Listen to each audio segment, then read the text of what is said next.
கடந்த நாட்களிலே நாம் ஆசரிப்பு கூடாரத்தை குறித்ததான அநேக காரியங்களை நம்முடைய பாஸ்டரையா மூலமாக ஆவியானவர் நம்மோடு பேசி இருந்தார். गए दिनों में एक मिलाप वाले तंबू के बारे में अपना दास के अपने पासवान के द्वारा पवित्र आत्मा हमें प्रकट किया है. ஸோ அந்த நாட்களில் சில நாட்கள் வந்து உங்கள் மத்தியில் ஆசரிப்பு கூடாரத்தின் குத்து விளக்கை குறித்தும் சமூக தப்பங்களை குறித்தும் பேசுவதற்கு கர்த்தர் உதவி செய்தார். उस बीच में मैं यहाँ पर आकर एक दीवट जो मिलाप वाले तंबू के दीवट के बारे में और मेज के भोजन के रोटी के बारे में परमेश्वर ने आपके बारे में आपके पास मैंने वचन को बांट लिया है. ஸோ இந்த நாளில் கூட அதனுடைய தொடர்ச்சியாக இன்னொரு காரியத்தை நாம் தியானிக்க போகிறோம். उसे ये दिनों में भी लगातार उसके बाद उस चीजों के बारे में हम अध्ययन करने वाले हैं. இந்த ஆசரிப்பு கூடாரத்தில் இருக்கிற இன்னொரு ஒரு காரியம் உண்டு, ஒரு பொருள் உண்டு. इस मिलाप वाले तंबू में और एक चीज और एक कार्य है. அந்த பரிசுத்த ஸ்தலத்திற்குள் उस पवित्र स्थल के अंदर தூப பீடம் என்று ஒன்று இருக்கிறது. एक धूप की एक चढ़ाई करने वाला एक जगह है. அந்த தூப பீடத்தை குறித்து இன்றைக்கு நாம் பரிசுத்த ஆவியானவர் மூலமாக சில காரியங்களை கற்றுக்கொள்ள போகிறோம். उस धूप चढ़ाने को जो वेदी के बारे में हम एक पवित्र आत्मा हम प्रकट करने वाला है. யாத்திராகமம் 30ஆம் அதிகாரத்தை எல்லாரும் திருப்பிக் கொள்ளலாம். निर्गमन उसका 30वां अध्याय को हम फेर लेंगे. யாத்திராகமம் 30ஆம் அதிகாரத்தின் முதல் வசனம் இப்படியாய் சொல்லுகிறது. निर्गमन के तीसरा अध्याय उसका पहला वचन इस तरह कहता है, தூபம் காட்டுகிறதற்கு ஒரு தூப பீடத்தையும் சித்தி மரத்தினால் உண்டாக்குவாயாக. धूप जलाने के लिए बबूल की लकड़ी की एक वेदी बनाना. சித்தி மரத்தினால் ஒரு தூப பீடத்தை உண்டாக்க வேண்டும். बबूल की लकड़ी से एक धूप के वेदी को बनाना. தேவ சமூகத்துல எப்பொழுதுமே இந்த தூப பீடம் மிக முக்கியமான ஒரு காரியமா இருக்கிறது. परमेश्वर के समूह में एक धूप चढ़ाने वाली वेदी एक मुख्य चीज है. இந்த தூப பீடம் என்பது நம்முடைய ஆவிக்குரிய வாழ்க்கையில் நம்முடைய ஜெப வாழ்க்கையை குறிக்கிறது. इस धूप की जो वेदी है हमारे आत्मिक जीवन में हमारे जो प्रार्थना को प्रकट करती है. சங்கீதம் 141ஆம் சங்கீதம் 2ஆம் வசனத்தை நாம் பார்க்கும் பொழுது 141वां भजन संगीता उसका दूसरा वचन इस तरह कहता है. அங்க இப்படியாக தாவீது சொல்லுகிறார், उधर इस तरह दाऊद कहता है, என் விண்ணப்பம் உமக்கு முன்பாக தூபமாய் இருக்க கடவது. मेरा जो विनती है आपके सामने धूप के समान हो. அப்போ நம்முடைய விண்ணப்பங்கள் ஒரு தூபமாய் இருக்கிறது. हमरा जो विनती है एक धूप के समान है. அதே போல வெளிப்படுத்தல் 5ஆம் அதிகாரத்தின் 8ஆம் வசனத்திலும் प्रकाशित वाक्य 5वां अध्याय उसका 8वां वचन में भी 8ஆம் அதிகாரத்தின் 4ஆம் வசனத்திலும் 8वां वचन उसका 4वां वचन में भी பரிசுத்தவான்களின் ஜெபங்களாகிய தூப வர்க்கத்தின் புகை என்று சொல்லப்பட்டு இருக்கிறது. पवित्र लोगों की प्रार्थनाओं के एक धूप करके कहा है. இப்போ இந்த தூப வர்க்கம் என்பது நம்முடைய ஜெபத்தை குறிக்கிறது. ये धूप बोला था हमारा प्रार्थना को प्रकट करती है. அந்த தூப பீடம் என்பது நம்முடைய ஜெப வாழ்க்கை அல்லது ஆவிக்குரிய வாழ்க்கையை குறிக்கிறது. धूप की वेदी हमारा आत्मिक जीवन या प्रार्थना के जीवन को प्रकट करती है. இப்போ இந்த தூப பீடம் எதனால் செய்யப்பட வேண்டும் என்றால் சித்தி மரத்தினால் செய்யப்பட வேண்டும். धूप की वेदी किससे बनाया जाना है? ये सित्तीम के जो बबुल के पेड़ से बनाया जाना है. ஆசரிப்பு கூடாரத்தில் अनेक பொருட்கள் சித்தி மரத்தினால் செய்யப்பட்டன. जो मिलाप वाले तंबू में कई सारे चीज बबुल के पेड़ से बनाया गया था. அப்படியே இந்த தூப பீடம் கூட சித்தி மரத்தினால் செய்யப்படுகிறது. ये भी अपना धूप की वेदी ये भी बबुल की पेड़ से बनाया जाना है. இந்த சித்தி மரத்தினுடைய அர்த்தம் அப்படி என்று பார்க்கும் பொழுது ये जो बबुल की पेड़ का अर्थ ऐसा बोलने गए तो ஒன்று ரினிவல் அல்லது புதுப்பித்தல், एक नया करना, இரண்டாவதாக வலிமையாக்குதல், एक दूसरा उसको मजबूत बनाना, மூன்றாவது பரிசுத்தப்படுத்தல் அல்லது தூய்மைப்படுத்துதல், तीसरा उसको पवित्र करना, शुद्ध करना. சோ இந்த மூன்று அர்த்தங்கள் இந்த சித்திம்க்கு இருக்கிறது. ये जो तीन अर्थ है ये बबुल के पेड़ के लिए है. ஒன்று புதுப்பித்தல், एक नया करना, இரண்டாவது வலிமையாக்குதல், दूसरा एक मजबूती बनाना, மூன்றாவது பரிசுத்தமாக்குதல். तीसरा पवित्र बनाना. இப்போ இந்த மூன்று காரியங்களை கொண்டு கர்த்தர் இந்த தூபபீடத்தை உண்டாக்குகிறார். इस तीन कार्य को लेकर परमेश्वर धूप की वेदी को बनाता है. அப்படியே நம்முடைய வாழ்க்கையில் கூட ஜெப வாழ்க்கை என்பது अब वैसा हमारे जीवन में भी प्रार्थना के जीवन बोले तो எப்பொழுதுமே ஒரு புதுப்பிக்கிற அனுபவமாய் இருக்கிறது. कभी भी एक नया करने के अनुभव में है. எப்பொழுதெல்லாம் நம்ம ஜெபிக்கிறோமோ जब हम प्रार्थना करते हैं அப்பொழுதுதான் நம்முடைய ஆவிக்குரிய வாழ்க்கை புதுப்பிக்கப்படுகிறது. तब अपना आत्मिक जीवन नया हो जाती है. அதுதான் அந்த சித்தி மரத்தினுடைய ஒரு குணம். वही ये जो बबुल के पेड़ के एक गुण है. இரண்டாவதாக நம்முடைய ஜெப வாழ்க்கை எப்பொழுதுமே ஜெபம் பண்ணும் பொழுது நம்முடைய ஆவிக்குரிய ஜீவன் வலிமையாகுகிறது. दूसरा हम प्रार्थना करते समय हमारा आत्मिक जीवन एक मजबूती आती है. எப்பொழுதெல்லாம் நம்ம ஜெபிக்கிறோமோ जब हम प्रार्थना करते हैं பலகீனப்பட்டவர்கள் கூட பலவான்களாய் மாறி நிற்கிறார்கள். बलहीन जो भी बलवंत बन जाता है. அன்னாளுடைய ஜெபத்தை குறித்து நமக்கு தெரியும். अन्ना की प्रार्थना के बारे में जानते हैं. உடைந்து போய் ஜெபித்தாள். टूटकर उसने प्रार्थना ஆனால் की, ஜெபித்த பின்பு வாழ்க்கையில உடையவே இல்லை. उसके बाद उसका जो जीवन में कुछ उसका दिल ने टूटा, அதுதான் ஜெபத்தின் மிக முக்கிய ஒரு காரணமா இருக்கிறது. वही प्रार्थना के मुख्य कारण है। அப்போ நம்முடைய ஜெப அனுபவம் எப்பொழுதுமே புதுப்பிக்கிறதா இருக்கிறது. वैसे हमारा प्रार्थना के अनुभव नया करना जैसा है। இரண்டாவது நம்முடைய ஜெப அனுபவம் நம்மை வலிமையாக்குகிறது. दूसरा हमारा प्रार्थना के अनुभव एक अपना मजबूती बनाना மூன்றாவது है। நம்முடைய ஜெபம் எப்பொழுதுமே நம்மை பரிசுத்தப்படுத்துகிறது. तीसरा हमारा प्रार्थना हर समय हमें पवित्र करती है। எப்பொழுதெல்லாம் நம்ம அசுத்தமாய் இருக்கிறோம் என்று நினைத்து ஆண்டவருடைய சமூகத்தில் அர்ப்பணிக்கிறோமோ, जब जब हम अशुद्ध है करके परमेश्वर के समूह में अर्पण करते हैं तो அப்பொழுதெல்லாம் பரிசுத்த ஆவியானவர் நம்மை தூய்மைப்படுத்துகிறார். तब तब पवित्र आत्मा हमें पवित्र करता है, शुद्ध करता है। ஆண்டவர் இயேசு கிறிஸ்துவினுடைய இரத்தத்தினால் நாம் பரிசுத்தமாக்கப்படுகிறோம். प्रभु परमेश्वर के लहू से हम पवित्र होते हैं। அப்ப இந்த தூப பீடம் என்பதே இந்த மூன்று காரியங்களை உள்ளடக்கியதுதான். ये धूप की वेदी बोला था, जिन चीजों को अंदर रखी है। அதே போல நம்முடைய ஜெப வாழ்க்கையும் இருக்க வேண்டும். वैसा हमारा प्रार्थना की जीवन भी होना चाहिए। ஜெபம் செய்யும் பொழுது அங்க ஒரு புதுப்பித்தல் இருந்து கொண்டே இருக்க வேண்டும். अगर प्रार्थना करते हो तो वहां पे एक नया होना, एक चीज होना है। ஜெபம் செய்யும் பொழுது அங்க ஒரு வலிமையாக்குகிற ஒரு ஸ்ட்ரென்த் பண்ற ஒரு காரியம் இருந்துகிட்டே இருக்கணும். अगर हम प्रार्थना करते हैं तो वहां पे मजबूती होना चाहिए। நாம் ஜெபம் பண்ணும் பொழுது நம்முடைய வாழ்க்கை பரிசுத்தப்பட்டு கொண்டே இருக்கிறது. जब हम प्रार्थना करते हैं तो हमारा जीवन पवित्र होते रहती है। அப்ப இந்த சித்தி மரம், இந்த குணங்களுடைய இந்த சித்தி இந்த அர்த்தமுடைய இந்த சித்தி மரத்தினால் தூபபீடத்தை इस உண்டாக்குகிறார்கள். अर्थ होने वाली जो बबुल के पेड़, इससे वो अपना धूप की वेदी को बनाता है। அப்போ நம்முடைய ஜெபமும் அர்த்தமுள்ளதா இருக்கிறது. वैसे हमारा प्रार्थना भी एक अर्थ, एक मतलब वाली प्रार्थना है। இரண்டாவதாக இந்த சித்தி மரத்தின் சில தன்மைகள் இருக்கிறது. जो एक दूसरा एक बबुल के पेड़ के कुछ गुण है। அந்த தன்மைகள் என்று பார்க்கும் பொழுது उस गुण बोले तो இந்த சித்தி மரம் ஒரு பாலைவன தேசத்தில் ஒரு வளர்கிற மரமா இருந்தாலும், इस रेगिस्तान में आने वाली एक पेड़ होगा तो भी இது எப்பொழுதுமே பசுமையா இருக்கக்கூடிய ஒரு மரம். ये हर समय ये हरियाली बनकर रहने वाला पेड़ है। அதே போல இந்த சித்தி மரத்தின் இன்னொரு தன்மை என்று பார்க்கும் பொழுது दूसरा एक बबुल के पेड़ के दूसरा गुण बोले तो இந்த மரம் ரொம்ப கடினமான ஒரு நல்ல ஸ்ட்ராங் உள்ள ஒரு மரம். இது ये पेड़ बहुत मजबूत वाली पेड़ है। அதனால தான் நம்ம ஃபர்ஸ்டே பார்த்தோம், அதனுடைய அர்த்தமே வலிமையாக்குகிறது. तो इससे पहले हम लोगों ने देखा इसका अर्थ एक मजबूती बनाने वाला है। கர்வாலி மரத்தை விட மற்ற மரங்களை விட இது எப்படி நான் ஸ்ட்ராங்கா இருக்குமா ரொம்ப. दूसरा पेड़ों से तुलने में ये बहुत मजबूत वाली पेड़ है। அதே போல இந்த சித்தி மரத்தினுடைய மூன்றாவது ஒரு குணம் இருக்கிறது. जो बबुल के पेड़ के तीसरा एक गुण है, அது அதிக கருப்பா இருக்கும். बहुत काली होती है। அல்லேலூயா. हालेलुया। இப்போ பசுமை என்பது நமக்கு தெரியும் ஆசீர்வாதத்துக்கு அடையாளமா இருக்கிறது. जो हरियाली बोले तो आशीष की जो एक नमूना है। அப்ப இன்னைக்கு நம்முடைய சித்தி மரத்தினால நம்ம வாழ்க்கை ஒரு தூபபீடம் மாதிரி இருக்கும் அப்படினா, ये जो बबुल के पेड़ हमारे जीवन में एक धूप की वेदी बनकर होगा। நம்ம வாழ்க்கை எப்போதும் ஆசீர்வாதமா இருக்கும். हमारा जीवन हर समय आशीषदायक बनकर நம்ம रहेगी। எப்பொழுதுமே செழிப்புள்ளவர்களாய் இருப்போம். हम एक हरियाली एक जीवन बिताएंगे। வனாந்தரத்தில் இருந்தாலும் கூட நாம் செழிப்பாய் இருக்க முடியும். अगर रेगिस्तान में होंगे तो भी हमारे जीवन में एक हरियाली होगी। ஹalleluya. हालेलुया। ஹalleluya. हालेलुया। 10 மாதங்கள் லாக்டவுன் தான், ஆனாலும் தேவ பிள்ளைகள் செழிப்பா தான் இருந்திருக்காங்க. 10 महीना लॉकडाउन था, लेकिन परमेश्वर के बच्चे एक हरियाली सुख जीवन थे। எல்லாம் நம்மலாம் சித்தி மரத்தின் குணத்தை உடையவர்கள். क्योंकि हम ये बबुल के पेड़ के गुण वाले हैं। அடுத்ததாக இந்த சித்தி மரம் சொன்ன இது கடினமானது என்றால் ஒரு பலம் வாய்ந்ததா இருக்கிறது. दूसरा एक बबुल के पेड़ एक बहुत मजबूती वाला पेड़ है। அப்படியே நம்ம எப்பொழுதுமே தேவ பிள்ளைகள் பலமுள்ளவர்களா இருக்க வேண்டும். हम हर समय परमेश्वर के बच्चे एक बलवंत होना चाहिए। மூன்றாவது இந்த சித்தி மரத்தின் சொன்ன இது மிக கருமையானது, கருப்பா இருக்கும். तीसरा ये जो बबुल के पेड़ बोले तो बहुत काली होती है। இந்த கருமை என்பதின் இந்த black அப்படினாலே என்ன தெரியுமா, ஒரு அத்தாரிட்டிக்கு அடையாளமா இருக்கு. ये जो एक काला बोलता है एक अधिकार का एक तुल्य है। ஒரு அதிகாரம் இருக்கிறது. इसका एक अधिकार है। அப்ப இதுக்கு ஒரு மூணு தன்மை இருக்கிறது. ஒன்று ஆசீர்வாதத்தை குறிக்கிறது, तो इसके 3 गुण है। पहला आशीष को बताती है, இரண்டாவது பலத்தை குறிக்கிறது, दूसरा ये मजबूती को बताती है, மூன்றாவது அதிகாரத்தை குறிக்கிறது. तीसरा अधिकार को बताती है। இப்போ இந்த சித்தி மரத்தினால் கர்த்தர் என்ன சொல்றாருன்னா தூபபீடத்தை நீ உண்டாக்க வேண்டும். परमेश्वर कहता है ये जो बबुल के पेड़ से मैं धूप की वेदी को बनाता हूं। அப்ப தூபபீடத்தை உண்டாக்குவதற்கு என்ன பண்ணுவாங்க? ये धूप की वेदी को बनाने के लिए क्या करते हैं? சித்தி மரத்தை வெட்டிட்டு வரணும். ये जो बबुल के पेड़ का काट कर लाना है। வெட்டிட்டு வந்து கர்த்தர் சொல்லுகிறபடி அதை ஒவ்வொன்றா இணைக்க வேண்டும். तो परमेश्वर जैसा कहता है वैसा इसको बनाना चाहिए। அப்ப தூபபீடத்தின் அனுபவம், முதலாவது அனுபவம் அப்படி என்று பார்த்தா இணைக்கப்படுதல்.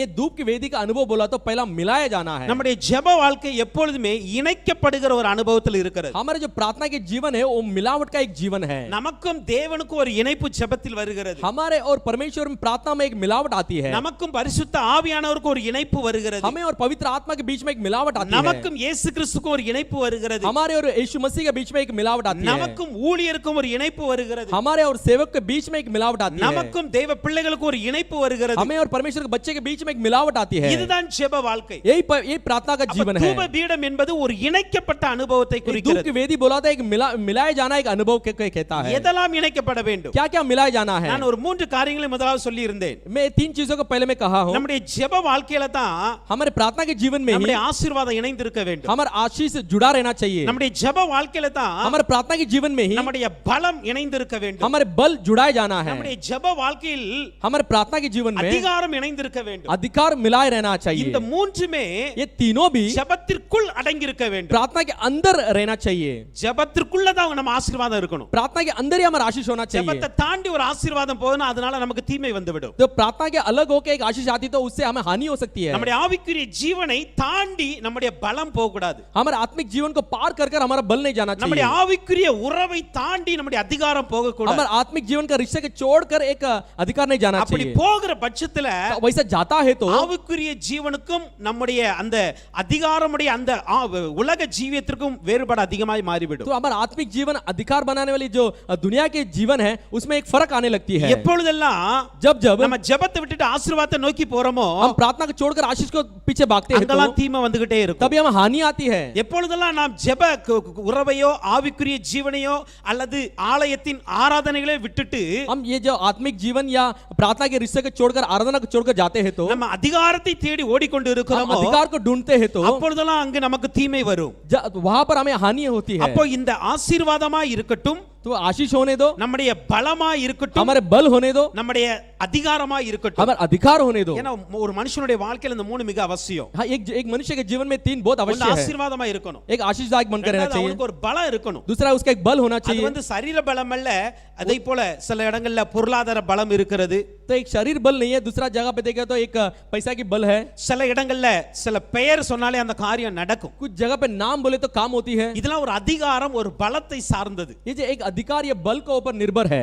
இந்த மூன்றுமே ஒரு மனிதனுக்கு அதிகம் தேவை. ये तीनों चीज एक मनुष्य को अवश्य चाहिए। ஆனால் இதை பெற்றுக்கொள்வதற்காக நம்ம வந்து தேவ உறவை உடைத்திர கூடாது. हम इसको पा लेने के लिए परमेश्वर के रिश्तों को नहीं तोड़ना है। அப்ப நமக்கு இருக்கிற ஆசீர்வாதமா இருக்கட்டும், हमारे आशीष होने दो, நாம் பெற்றிருக்கிற பலமா இருக்கட்டும், हम पायो बल நாம் होने दो, பெற்றிருக்கிற அதிகாரமா இருக்கட்டும், हम पायो अधिकार होने दो, எல்லாமே தேவ சித்தத்தோடு இணைந்திருக்க வேண்டும். सब परमेश्वर की योजना से जुड़ा தேவ रहना சித்தத்தை चाहिए। தாண்டி இது போகிறது என்றால் நமக்கு தீமை அங்கு வரும். परमेश्वर की इच्छा को पार करके जाती है तो हमें हानि हो सकती है। கொலைசியர் 3ஆம் அதிகாரத்தின் 3ஆம் வசனம் இப்படியாய் சொல்லுகிறது, कोलोसियों का 3रा अध्याय उसका 3रा वचन ऐसा कहता है, உங்கள் ஜீவன் கிறிஸ்துவுடனே தேவனுக்குள் மறைந்திருக்கிறது. तुम्हारे जीवन मसीह के साथ परमेश्वर में छुपा हुआ है। ஏனென்றால் நீங்க மரித்திருக்கிறீங்க. क्योंकि आप मरे அப்ப हुए நம்ம हैं। மரித்திருக்கும் பொழுது जब हम मरे होंगे நம்முடைய तो ஜீவன், हमारे जीवन, அந்த ஜீவன் என்பது நம்முடைய வாழ்க்கையை वो குறிக்கிறது. जीवन बोला था हमारे जो जीवन को दिखाती है। அந்த ஜீவன்ல தான் நம்ம ஆசீர்வாதம் இருக்கு. वो जो जान बोले तो उसके अंदर हमारा आशीष है, அதில் தான் பலமும் அதிகாரம் இருக்கிறது. उसमें ही बल और अधिकार है। இப்ப அந்த ஜீவன்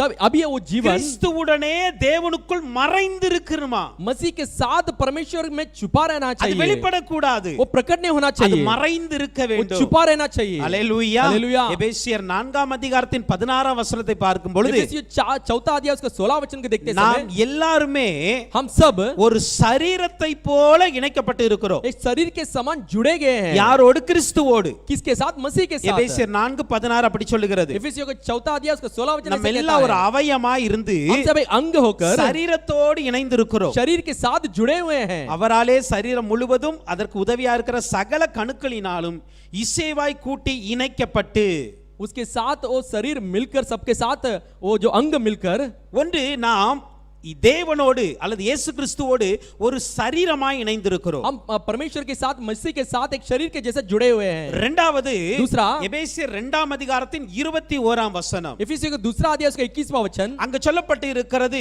उधर कहा है நம் ஒரு ஆலயமாக அங்க இணைக்கப்பட்டு இருக்கிறோம். एक भवन की तरह उधर हम जुड़े गए हैं। அவர் மேல் மாளிகை முழுவதும் இசைவாய் இணைக்கப்பட்டு கர்த்தருக்குள் பரிசுத்த ஆலயமாக எழும்புகிறது. उसके अंदर पवित्र मंदिर बनी जाती है ஆலயமாக நாம் இணைக்கப்பட்டு और இருக்கிறோம். भवन के रूप में उसके साथ मिलाए गए हैं। மூன்றாவது, तीसरा, ரோமர் 6ஆம் அதிகாரத்தின் 5ஆம் வசனம், रोमियो का 6वां अध्याय उसका 5वां वचन, நாம் உயிர்த்தெழுதலின் சாயலில் இணைக்கப்பட்டு இருக்கிறோம். हम ये जो जिलाए जाने के छाया में हम मिले गए हैं। நமக்கும் இயேசு கிறிஸ்துவுக்கும் ஒரு மூன்று முக்கியமான இணைப்பு இருக்கிறது. हमारे यीशु मसीह के बीच में एक 3 बहुत मुख्य जुड़े हैं। ஒன்று அவயமாய் இணைக்கப்பட்டு இருப்பது. पहला, हम अंग के रूप में उसके साथ मिलाए गए அது हैं। நம்முடைய சரீரம் இயேசுவோடு இணைந்திருப்பதற்கு அடையாளம். वैसे हमारा शरीर यीशु मसीह के साथ मिला हुआ एक अनुभव है। இரண்டாவது दूसरा, ஆலயமாக இணைக்கப்பட்டிருக்கிற भवन के அனுபவம். रूप में हम उसके साथ मिलाए गए हैं। இது நம்முடைய ஆவி இயேசுவோடு இணைக்கப்பட்டிருக்கிற அனுபவம். ये जो हमारा आत्मा यीशु मसीह के साथ जुड़ा गया एक अनुभव है। மூன்றாவது तीसरा, நாம் உயிர்த்தெழுதலின் சாயலில் இணைக்கப்பட்டிருக்கிறோம். हम जिलाए जाने के एक छाया में उसके साथ मिला गए हैं। இது உயிர்த்தெழுதல் என்பது நம்முடைய ஆத்துமாவுக்குரியது. ये जिलाए जाना बोलते हमारा आत्मा के लिए है। இப்போ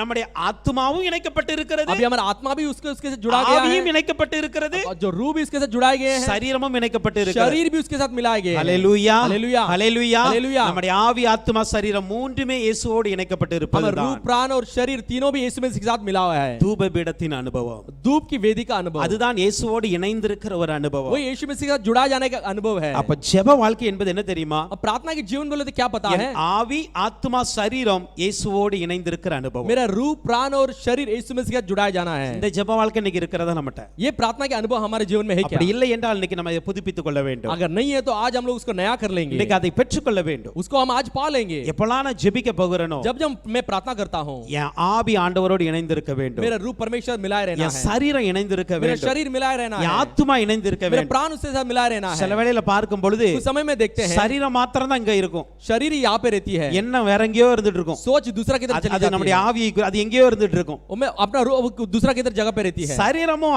ஆவியும் இணையல அப்படின்னா ஆத்மா தூங்கிட்டு தான் இருக்கும். तो हम शरीर और रूह अगर नहीं मिले तो प्राण सोती रहती है। ஹalleluya. हालेलुया। நம்ம சரீரத்தை இங்க வச்சிட்டு हम शरीर को यहाँ पे रखकर நம்முடைய ஆவியாகிய மனதை எங்கேயாவது வைத்துக் கொண்டிருந்தோம் हम என்றால் रूह बोले तो मन को दूसरे जगह पर रखे होंगे तो ஆத்மா ஒரு நாள் உயிர்ப்பிக்கப்படாது. जो प्राण कभी भी जिलाया नहीं जाएगा, ஆத்மா ஒரு நாளும் பலனடையாது. प्राण कभी भी उसको बलवंत नहीं पाएगा, ஆத்மா ஒரு நாளும் உயிர்த்தலின் சாயலை பார்க்காது. प्राण कभी भी वो जिलाए जाने का जो चाय को नहीं देखती है। ஆத்மா உயிர்த்தலின் சாயலை பார்க்க வேண்டும் तो என்றால் प्राण वो जिलाए जाने का एक चाय को देखना है तो சரீரமும் ஆவியும் இயேசுவோடு இணைக்கப்பட்ட அனுபவத்துல இருக்க रूह வேண்டும். और शरीर यीशु में साथ मिलाए जाने का अनुभव में रहना चाहिए। ஜெப வாழ்க்கை என்பது இணைக்கப்படுகிற அனுபவம். प्रार्थना के जीवन बोलो तो परमेश्वर जुड़े जाने का अनुभव है। இரண்டாவதாக दूसरा, இந்த தூபபீடம் என்பது என்ன? ये धूप की वेदी बोलो तो क्या है? அந்த யாத்திராகமம் 30ஆம் அதிகாரத்தின் 2ஆம் வசனம். निर्गमन उसका तीसरा अध्याय उसका दूसरा वचन, இதை எப்படி உருவாக்குகிறார்கள்? इसको कैसे बनाते हैं? ஒரு முழ நீளமும் एक हाथ लंबाई, ஒரு முழ அகலமுமான एक हाथ चौड़ाई, சதுரமும் एक उसका चौकोर, 2 முழ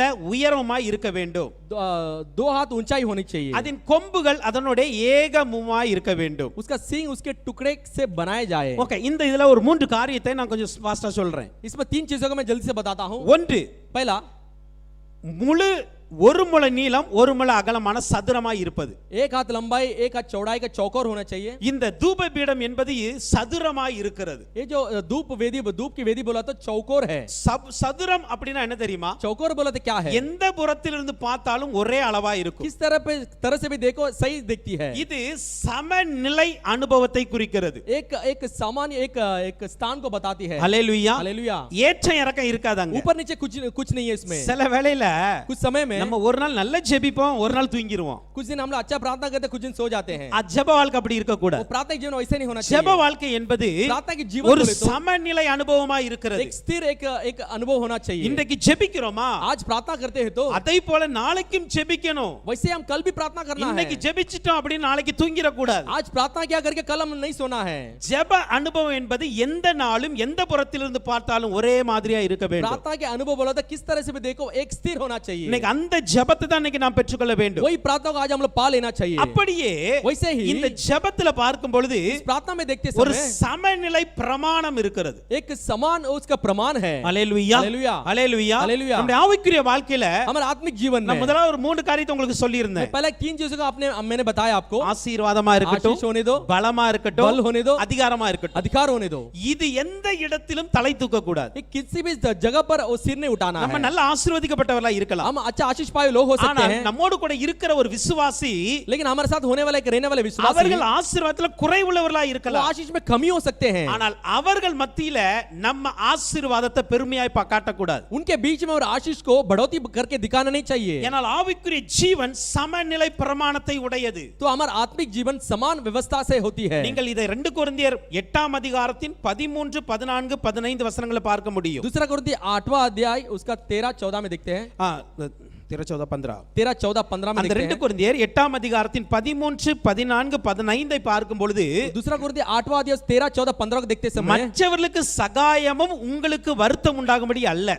दूसरे को सहायता और आपको दुख ऐसा नहीं है। சமநிலை இறக்கும்படியாகவே சொல்லுகிறேன். तो समान होने के लिए मैं आपको कहता हूँ। அடுத்து எப்படி என்னால் दूसरा कैसे बोले तो மிகுதியாய் சேர்த்தவனுக்கு அதிகமானதும் இல்லை, बहुत इकट्ठा किया उसको ज्यादा नहीं है, கொஞ்சமாய் சேர்த்தவனுக்கு குறைவானதும் இல்லை என்று எழுதி कम कमाए उसको कम नहीं है, எழுதி இருக்கிற பிரகாரம் वैसा लिखा हुआ जैसा। அடுத்த வசனம் போடுங்க ப்ளீஸ். சமநிலை பிரமாணத்தின்படியே जो बराबरी के अनुसार அவர்களுடைய செல்வம் உங்கள் வறுமைக்கு உதவும்படிக்கு आपके जो आपके उनके धन आपके कमी में उपयोग होने के लिए இக்காலத்திலே உங்களுடைய செல்வம் அவர்களுடைய வறுமைக்கு உதவுவதாக इस समय में आपके धन उनके लिए उपयोग होना चाहिए। இந்த கொரிந்து சபைக்கு அப்போஸ்தலனாகிய பவுல் ஒரு அறிவுரை கூறுகிறார். ये कोरिन्थ कलीसिया के लिए पौल एक एक एक एडवाइस देता है। என்ன அறிவுரைனா நீங்க தர்ம சகாயம் பண்ணணும். क्या अगुवाई देता है आपको आप धर्म करना है। ஏன்னா இன்னைக்கு நீங்க நல்ல ஆசீர்வாதமா இருக்கறீங்க, आज हो सकता है आप आशीषदायक होंगे, ஆனா மற்ற சபைகள் வறுமையில இருக்கிறது. दूसरा कलीसिया एक एक अपना गरीबी में है। இன்னைக்கு உங்களுடைய செல்வம் உங்களுடைய ஆசீர்வாதம் आज आपके धन आपके आशीष அவர்களுடைய வறுமைக்கு உதவியா இருக்க வேண்டும். उनके गरीबी में उपयोग होना चाहिए। அப்படியே वैसे ही உங்களுடைய வறுமைக்கு அவர்களுடைய செல்வம் உதவியா இருக்குமா? आपके कमियों में भी उनका धन आपको उपयोग होना चाहिए। இந்த சமநிலை பிரமாணத்தை நீங்கள் எப்பொழுதும் கைக்கொள்ள வேண்டும் என்று சொல்லுகிறார். ये बराबरी की व्यवस्था को अब हर समय आज्ञा पालन करना है। இப்படிதான் ஒரு சபையும் இருக்கிறது, ஒரு குடும்ப வாழ்க்கையும் இருக்கிறது. ऐसे ऐसे ही एक कलीसिया भी एक परिवार भी है। முக்கியமாக ஆவிக்குரிய ஜீவியம் சமநிலை பிரமாணத்தை உடையதா இருக்க வேண்டும். वैसे आत्मिक जीवन एक बराबरी का जीवन होना चाहिए। அல்லேலூயா அல்லேலூயா। உங்கள் ஆசீர்வாதத்தினால நீங்க அதை சமப்படுத்துகிறீர்களோ, तो आपका आशीष से उसको बराबर करते हो, உங்களுக்கு இருக்கிற அதிகாரத்தினால் சமப்படுத்துகிறீர்களோ, आपके जो अधिकार से उसको बराबर करते हो, பலத்தினால் சமப்படுத்துகிறீர்களோ, जब आपके अब बल से आप उसको बराबर करते हो, சூழ்நிலையிலும் किस भी स्थान में என்னோடு கூட இருக்கிறவர்கள் आपके साथ रहने वाले என்னை போல வாழ வேண்டும் என்று நினைக்க வேண்டும். मेरे जैसा जीवन बिताने करके सोचना चाहिए। அல்லேலூயா அல்லேலூயா அல்லேலூயா அல்லேலூயா। இந்த சமநிலை பிரமாணம் தான் நம்முடைய ஜெப வாழ்க்கை. ये बराबरी की जो स्थान है यही हमारा प्रार्थना की जीवन है। ஏன் நான் இப்படி சொல்றேன் தெரியுமா? क्यों मैं ऐसे कहता हूं? அதனால தான் उसके लिए ही நம்ம பலவான்களா இருக்கும் பொழுது பலவீனப்பட்டவர்களுக்காக ஜெபிக்கிறோம். हम बलवंत होते इसीलिए हम बलहीन लोग के लिए நம்ம प्रार्थना करते हैं। ஆசீர்வாதமா இருந்தாலும் இன்னும் எத்தனை பேர் ஆசீர்வதிக்கப்படாம இருக்காங்க அவங்களுக்காண்டி ஜெபிக்கிறோம். हम आशीषदायक होंगे तो भी दूसरे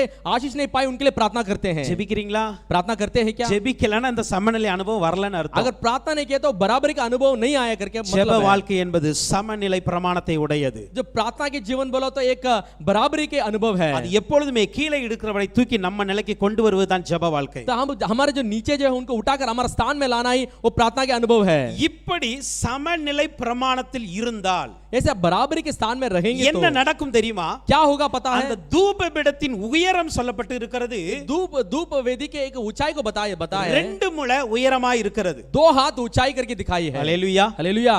அகலமும் நீளம் எவ்வளவு இருந்துச்சு? एक एक जो लंबाई और चौड़ाई कितना था? ஒவ்வொரு முழம். एक एक हाथ था। உயரம் எவ்வளவு இருக்கிறது? ऊंचाई कितना है? 2 முழம். 2 हाथ।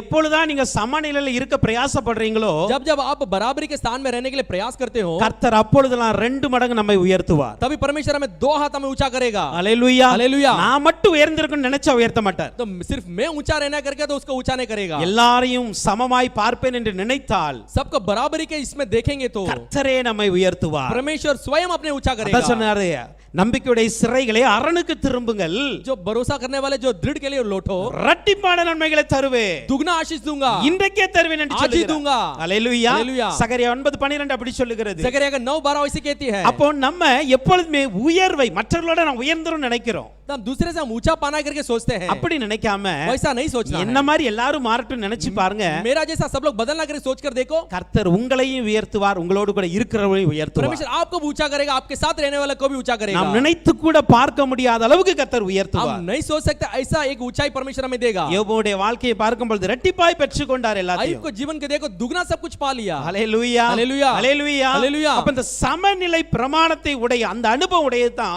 இந்த தூபபீடம். ये जो बराबरी का अनुभव है धूप की वेदी है। அப்ப என்ன பண்ணணும்? अब क्या करना है?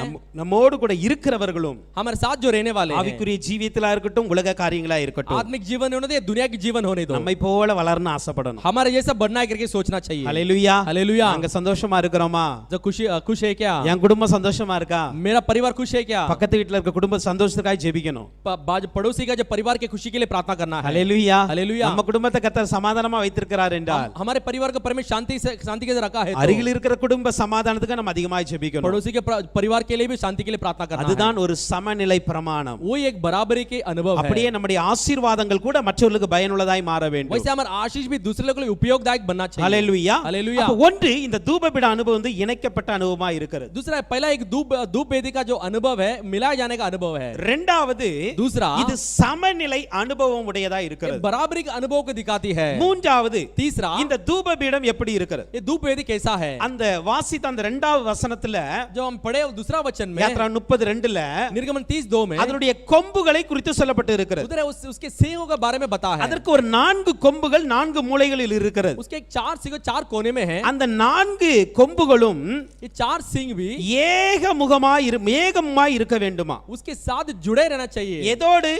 किसके साथ? கீழே இருக்கிற அந்த சதுரமாய் இருக்கிற அதனோடு அது இணைந்து இருக்க வேண்டும். उधर नीचे रहने वाले चौकोर के साथ वो टुकड़े बनाए जाना है। ஹalleluya. हालेलुया। ஹalleluya. हालेलुया। இப்போ இந்த கொம்பு கொஞ்சம் உயரமா தான் இருக்கும். ये सींग थोड़ा ऊंचाई होती है। அப்படியே वैसे ही சபையில் சில பேரை கர்த்தர் உயர்த்துகிறார். कलीसिया में कुछ लोग परमेश्वर ऊंचा उठाता है। அது ஆசீர்வாதத்தை குறித்து நான் பேசவில்லை. वो जो आशीष के बारे में मैं बात नहीं करता हूं। சபையில் சில பேருக்கு கர்த்தர் ஊழியங்களை கொடுத்து உயர்த்துகிறார். कुछ लोगों को कलीसिया में परमेश्वर सेवा देकर उनको ऊंचा उठाता है। வரங்களை கொடுத்து உயர்த்துகிறார். वरदान को देकर ऊंचा उठाता है। எல்லாருக்கும் கர்த்தர் வரங்களை கொடுப்பதல்ல. सबको परमेश्वर वरदान नहीं देता है। எல்லாரையும் கர்த்தர் வந்து ஊழியக்காரராய் மாற்றுவதும் அல்ல. सबको परमेश्वर सेवक नहीं बनाता है। சில பேரை கர்த்தர் உயர்த்ததான் செய்கிறார். कुछ लोगों को परमेश्वर ऊंचा उठाता है। ஆனால் உயர்ந்திருந்தாலும் கூட लेकिन ऊंचा होते भी வசனம் தெளிவாய் சொல்லுகிறது वचन ठीक तरह से बताता है அவைகள் அதனோட ஏகமாய் இருக்க வேண்டும். उसके साथ वो जुड़े रहना चाहिए, मिलाए जाना रहना चाहिए। அதோடு தான் இருக்கணும். उसके साथ ही रहना है। ஹalleluya. हालेलुया। கொஞ்சம் எனக்கு ஒரு ஊழியம் செய்ய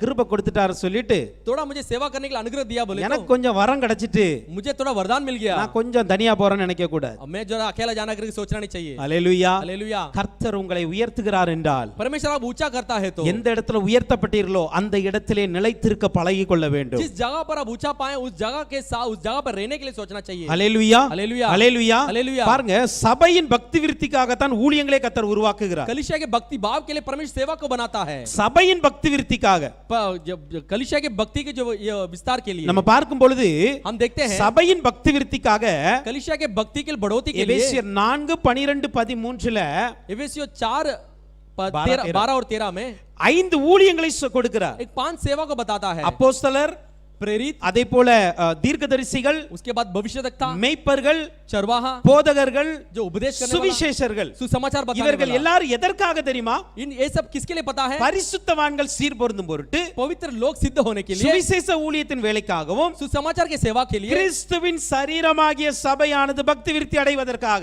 मसीह के देह उन्नति पाने के लिए। ஹalleluya. हालेलुया। ஊழியத்தை ஏன் கர்த்தர் நமக்கு கொடுத்திருக்கிறார்? सेवा को क्यों परमेश्वर हमें दिया ஏன் है? உங்களை ஜெபக்குழுவை நடத்த வைக்கிறார்? आपके क्यों प्रार्थना के झुंड को चलाने के लिए ஏன் रखा है? உங்களை ஆராதனை நடத்த விடுகிறார்? आपको क्यों आराधना चलाने के लिए रखा ஏன் है? உங்களை மாத்திரம் ஜெபம் நடத்தும்படி அனுமதிக்கிறார்? क्यों आपको सिर्फ प्रार्थना चलाने के लिए अनुमति देता है? சபையின் பக்தி விருத்திக்காகவே. कलीसिया की बढ़ोतरी के लिए। ஹalleluya. हालेलुया। யாருங்க சொல்ல முடியாது? कोई भी आप नहीं कह सकते हैं எனக்கு நல்ல ஞானம் இருக்கு அதனால ஆண்டவர் உயர்த்தினார். मुझे अच्छा ज्ञान है इसलिए परमेश्वर ने ऊंचा उठाया। No one can say. யார் சொல்ல कोई முடியாது? भी ऐसा कह नहीं सकते हैं। எல்லாம் தேவ கிருபை. सब कुछ परमेश्वर எல்லாம் अनुग्रह है। கர்த்தருடைய கிருபை. सब कुछ परमेश्वर का 4 अनुग्रह है। மூலையில 4 கொம்ப உயர்த்திருக்கிறார் அவ்வளவுதான். 4 कोने में 4 सींग को परमेश्वर उठाया है। அது எந்த சித்தி மரத்தையும் கொண்டு வச்சிருக்க முடியும்? दूसरा कैसे सिद्ध जो बबुल के पेड़ के साथ रख सकता இன்னைக்கு है। கர்த்தர் உங்களை உயர்த்திருக்கிறார், என்ன உயர்த்திருக்கிறார்? நாளைக்கு இன்னொருவரை உயர்த்துவார். परमेश्वर आज आपको ऊंचा किया, मुझे ऊंचा किया, दूसरा कल दूसरा किसी को ऊंचा करेगा। கர்த்தருடைய கிருபையினால உயர்த்தப்பட்டு இருக்கிறோம். परमेश्वर अनुग्रह के साथ ऊंचा उठाए கர்த்தருடைய गए। கிருபையினால வரங்களை கொடுத்திருக்கிறார். परमेश्वर अनुग्रह इसीलिए वरदान दिया है। கிருபையினால ஊழியத்தை கொடுக்கிறார். अनुग्रह दिया इसीलिए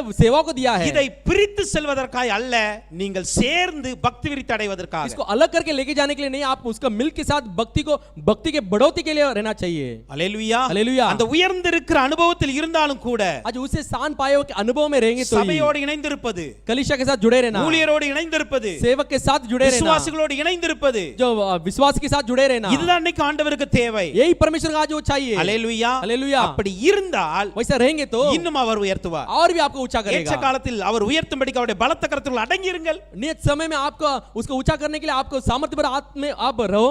1 பேதுரு 5:6 அப்படிதான் சொல்லுகிறது. पहला पत्रस 1:6 में ऐसे कहता இன்னும் है, அடங்கிருங்க. और भी आप उसके हाथ के अंदर रहो। அல்லேலூயா. हालेलुया। எபிரேயர் 12:9ல பாருங்க. इब्रानियों 12:9 में देखो, அந்த வசனம் ரொம்ப அருமையா இருக்கும். எபிரேயர் 12:9. इब्रानियों 12:9, இந்த உலகத்தின் தகப்பன்மார்கள் इस दुनिया के पिता நம்மை சிச்சிக்கிறாங்க. हमें ताड़ना देता है। நம்மை சிட்சிக்கும் போது அவர்களுக்கு நாம் அஞ்சி நடந்திருக்க हम ताड़ना देते जब वो ताड़ना देते तो हम उसका अधीन रहते तो நாம் பிழைக்கத்தக்கதாக हम बचे रहने के लिए ஆவிகளின் பிதாவுக்கு வெகு அதிகமாய் அடங்கி நடந்திருக்க வேண்டும். जो आत्माओं के पिता के अधीन हम बहुत अपना एक अधीन रहना चाहिए। யாருக்கு அடங்குறோம் தெரியுமா? किसका अधीन रहना चाहिए? உலக தகப்பனுக்கு நீங்க அடங்குறீங்களே, तो दुनिया के पिता को जो अधीन रहते हैं ना, அதை விட அதிகமாக ஆவிகளின் பிதாவுக்கு அடங்கி இருக்க வேண்டும். उससे ज्यादा आत्मा के पिता के अधीन होना चाहिए। அதிகமாய் அடங்கி நடங்க. ज्यादा अधीन होकर चलिए। ஏன் தெரியுமா? क्यों पता है? நீங்கள் பிழைக்கத்தக்கதாக आप बचे रहने के लिए நாம் பிழைக்க வேண்டும். हम बचे रहना எங்க चाहिए। பிழைக்க வேண்டும்? किधर बचे रहना है? உலகத்திலேயா? दुनिया में क्या? உலகத்திலேயும் பிழைக்க வைப்பார். दुनिया में भी हमें बचाएगा। இதை விட மேலாக நித்திய ஜீவன் ஒன்று இருக்கிறது. इससे भी बढ़कर एक अनंत काल की जीवन है। அந்த நித்திய ஜீவன்ல ஜீவன் உள்ளவர்களாய் பிழைத்திருக்க வேண்டும். நாம் उस अनंत काल के जीवन में जीवित एक व्यक्ति के रूप में हम रहने के लिए அதற்கு பிழைத்திருக்க வேண்டும் என்றால் उसके साथ जीवित रहना है। ஆவிகளின் பிதாவுக்கு அடங்கி இருக்க வேண்டும். आत्माओं के पिता के अधीन होना चाहिए। ஹalleluya हालेलुया ஹalleluya हालेलुया। ஏங்க இந்த கொம்பு ஆண்டவர் உயர்த்தினாரு, क्यों वो सिंह को परमेश्वर ने ऊंचा किया ஆனாலும் அடங்கி இருக்க சொல்றாரு? फिर भी अधीन रहने के लिए कहता है। ஏன் அப்படி இருந்துதான் ஆகணுமா? कैसा वैसा वैसा रहना है அப்படி क्या? நம்ம கேட்கலாம். वैसा हम पूछ सकते हैं। இந்த கொம்புக்கு விசேஷித்த காரியம் ஒன்று இருக்கிறது. सिंह का एक विशेष चीज है। அதே யாத்ரா 30ஆம் அதிகாரத்தின் 10ஆம் வசனத்தை வாசிச்சோம் அப்படினா, उसी निर्गमन के तीसरा अध्याय उसका 10वां वचन को पढ़ते समय அங்க அந்த 10ஆம் வசனத்துல 10वां वचन में வருஷத்துல ஒரு முறை साल में वर्ष में एक बार ஆரோன் என்கிற பிரதான ஆசாரியர் आरोन नामक प्रधान याजक பாவ நிவாரண பலி இடும்படி வருவார். जो पाप बलि चढ़ाने के लिए आता है, வரும் பொழுது आते समय அதனுடைய இரத்தத்தை उसका लहू को அந்த கொம்புகளின் மேல் பிரயாச்சித்தம் பண்ணுவாங்க. அந்த கொம்பு மேல தான் தெளிப்பார் அவர். उस सिंह के ऊपर वो छिटकाता है। ஹalleluya हालेलुया। இப்போ இந்த தூபபீடம் முழுவதுமே பரிசுத்தமாக்கப்பட வேண்டும். अब ये धूप वेदी सब पवित्र होना चाहिए। ஹalleluya हालेलुया। ஆனால் இந்த தூபபீடம் முழுவதும் ரத்தம் தெளிக்கப்படுவதல்ல. इस धूप वेदी के ऊपर सारे जगह पर लहू छिटकाने जाता है। எங்க தெளிக்கப்படுகிறது தெரியுமா? किधर छिटकाया जाता है? கொம்புகளின் மேல தான் அது வந்து பரிசுத்தம் सिंह பண்றாரா? का ऊपर ही वो छिटकाया जाता है। அது கர்த்தருக்கு மகா பரிசுத்தமானது. वही परमेश्वर का महापवित्र है। ஹalleluya हालेलुया। இப்போ ஒரு காரியத்தை நல்லா புரிந்து கொள்ளுங்க. यहाँ पे ध्यान से सुनिए। ஹalleluya हालेलुया। ஏன் கர்த்தர் நம்மை கொம்பாய் உயர்த்தி இருக்கிறார்? क्यों हमें परमेश्वर सिंह के समान ऊंचा किया है? ஏன் இந்த கொம்பு எப்பொழுதுமே அடங்கி இருக்க வேண்டும் நான் क्यों वो சொல்கிறேன்? सिंह अधीनों के रहना चाहिए? ஏன் இந்த கொம்பு எப்பொழுதும் சபையின் பக்தி விருத்திக்காய் பாடுபட வேண்டும்? क्यों ये सिंह कलीसिया के भक्ति के लिए मेहनत करना है? இந்த கொம்பு பரிசுத்தமாச்சுனா தூபபீடம் பரிசுத்தமாயிரும். इस सिंह अगर पवित्र हुआ तो धूप वेदी भी पवित्र हो जाती है। அதே போல वैसे ही ஆலயத்துல சபையில ஊழியத்தில் இருக்கிறவர்கள் பரிசுத்தப்பட்டா சபை பரிசுத்தமாகும். आज कलीसिया में रहने वाले, सेवा में रहने वाले पवित्र हो तो कलीसिया भी पवित्र हो जाती है। ஹalleluya हालेलुया। உயர்த்தப்பட்டவர்கள் தேவனுக்கு முன்பாக பரிசுத்தமாய் நிற்க வேண்டும். जो ऊंचा किया गए लोग परमेश्वर के सामने पवित्र होना चाहिए। உயர்த்தப்பட்டவர்கள் தேவனுடைய இரத்தத்தை தெளிக்கப்பட்டவர்களாய் இருக்க வேண்டும். जो ऊंचा किए लोग परमेश्वर के लहू को छिटकाया जाना है। அவர்கள் தெளிக்கப்பட்ட அனுபவத்தில் இருந்தால், वो अगर छिटकाया जाने का अनुभव में रहेंगे तो, பரிசுத்தப்படுத்தப்பட்ட அனுபவத்தில் वो இருந்தால், पवित्र किया जाए वो अनुभव में रहेंगे तो நம்மோடு இணைந்திருக்கிற தூபபீடங்களாகிய எல்லா விசுவாசிகளும் பரிசுத்தமாக்குவாங்க. हमारे साथ जुड़े गए सब धूप वेदी के सारे विश्वासी पवित्र होंगे। அதுதான் பரிசுத்தமான தூபபீடமாய் மாறும். वही पवित्र धूप वेदी बनती है, மகா பரிசுத்தமான தூபபீடமாய். जब महापवित्र धूप वेदी बनती है। ஹalleluya हालेलुया। இப்போ புரியுதா?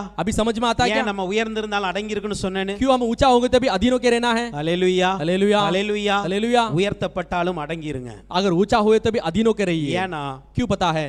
உயர்த்தப்பட்டவர்களை கொண்டுதான் கர்த்தர் சபையை இன்னும் பரிசுத்தப்படுத்துகிறார். ऊंचा उठाए गए लोगों से ही परमेश्वर और कलीसिया को पवित्र அவர்களை करता है। கொண்டுதான் சபையை இன்னும் கர்த்தருக்கு முன்பாக நிறுத்துகிற சபையாய் மகிமையான சபையாய் மாற்றுகிறார். उनके द्वारा परमेश्वर के सामने खड़े होने वाले कलीसिया के समान एक महिमा भरे कलीसिया के समान बदलता है। அதனால நான் உயர்த்தப்பட்டுட்டேன் ஏன் இஷ்டத்துக்கு போன்னு சொல்லக்கூடாது. मैं ऊंचा उठाया गया इसलिए मेरा मनमानी के रूप में नहीं जाएगा ऐसा नहीं என் कहना ஊழியத்தை चाहिए। நான் எனக்கு ஊழியம் கிடைச்சிட்டு ஏன் இஷ்டத்துக்கு போன்னு சொல்லக்கூடாது. मुझे सेवा मिल गया मेरा मनमानी में करेगा ऐसा नहीं कहना चाहिए।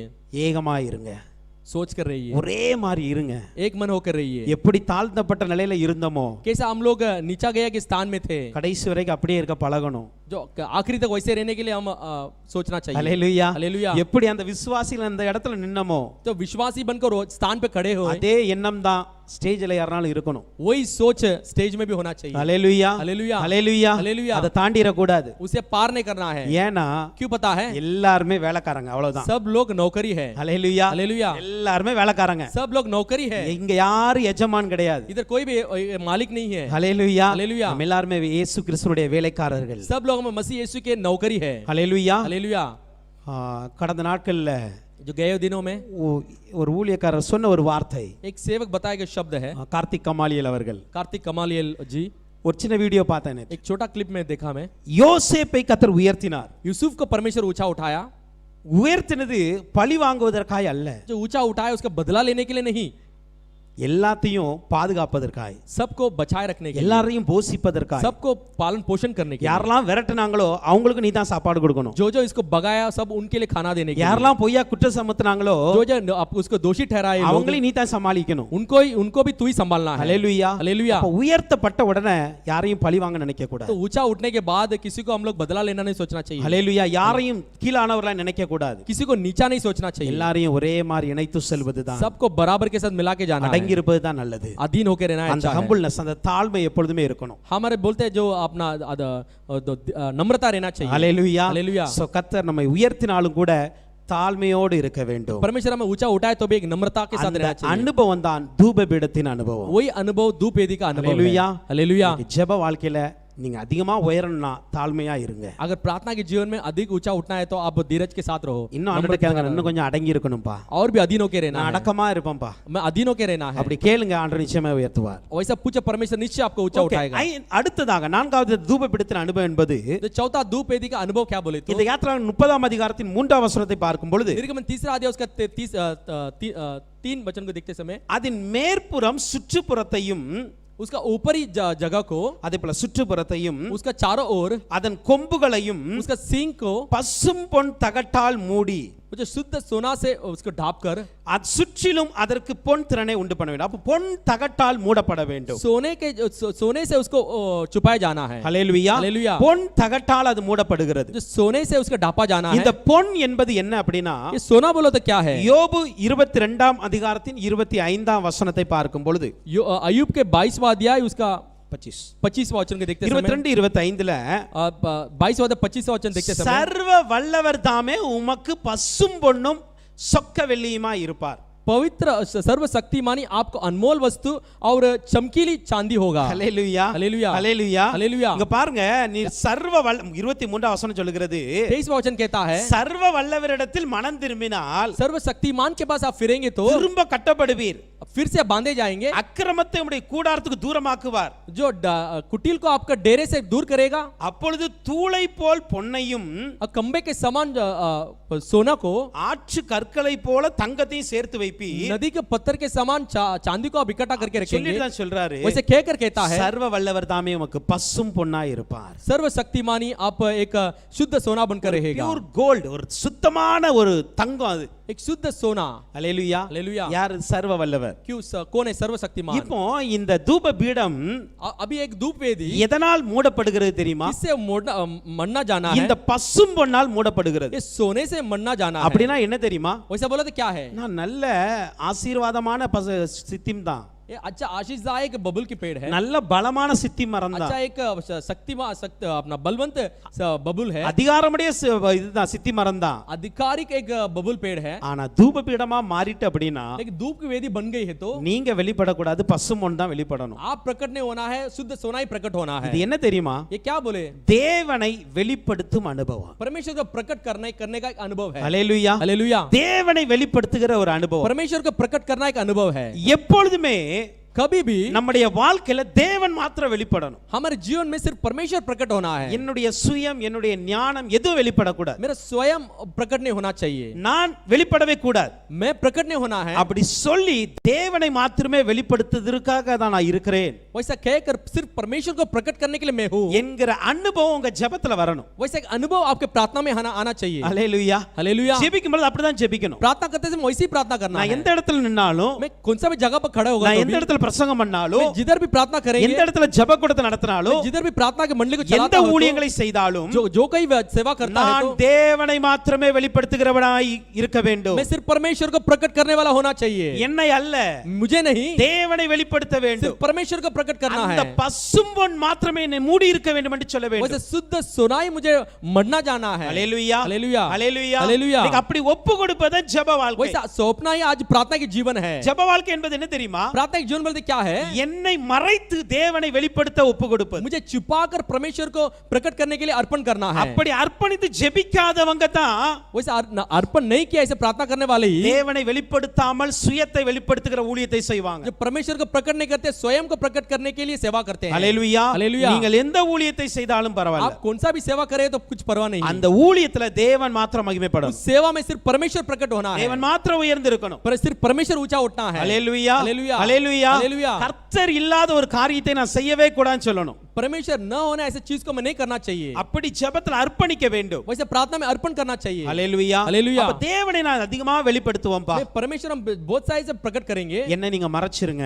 मुझे छिपा लो। அல்லேலூயா. हालेलुया। அப்படி அர்ப்பணிங்க ஜெபத்துல. वैसे प्रार्थना में अर्पण करो, அதுதான் ஜெப வாழ்க்கை. वही प्रार्थना की இந்த जीवन है। தூபபீடத்தின் ஒரு அனுபவமா एक இருக்கிறது. धूप वेदी का अनुभव है। அல்லேலூயா. हालेलुया। அதை போல वैसे இந்த ही பசும் பொன் என்பது ये जो शुद्ध सोना बोले तो சங்கீதம் 19ஆம் அதிகாரத்தின் बन संहिता 19वां अध्याय 9ஆம் 10ஆம் வசனத்தை பார்க்கும் பொழுது 9 और 10वां वचन को देखते समय கர்த்தருக்கு பயப்படுகிற பயம் சுத்தமும் परमेश्वर का जो भय खाने वाला जो भय शुद्ध என்றைக்கும் நிலைத்திருமா இருக்கிறது. हर समय वो स्थिर रहती है। கர்த்தருடைய நியாயங்கள் உண்மையும் அவைகள் அனைத்தும் நீதியுமா இருக்கிறது. परमेश्वर के जो धर्मी है,